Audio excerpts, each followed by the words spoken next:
তো আজকে কিছু কথা হচ্ছে কোরিয়া সরকারের জন্য।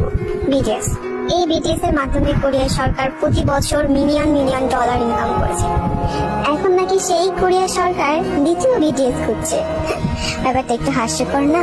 অলৌকিক শক্তি পৃথিবীতে একবারই ঘটে, আর যেটা আমাদের বিটিএস মেম্বারদের সাথে ঘটেছে। আমাদের বিটিএস মেম্বার তোগা একবার বলেছিল যে ক্যাপপ ব্যান্ড আবারও তৈরি হবে, কিন্তু বিটিএস কখনোই তৈরি হবে না। আর এটা আমরা মন থেকে বিশ্বাস করি, আর এটা সত্যি বাস্তব, কখনোই হবে না। ক্যাপপ গ্রুপ তো অনেকগুলোই আছে, কিন্তু বিটিএস গ্রুপের মতো কয়টা আছে?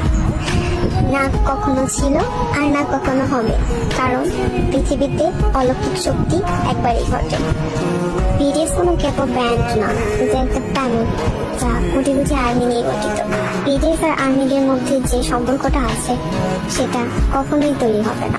হাজার চেষ্টা করলেও দ্বিতীয় বিটিএস আর কখনোই তৈরি হবে না।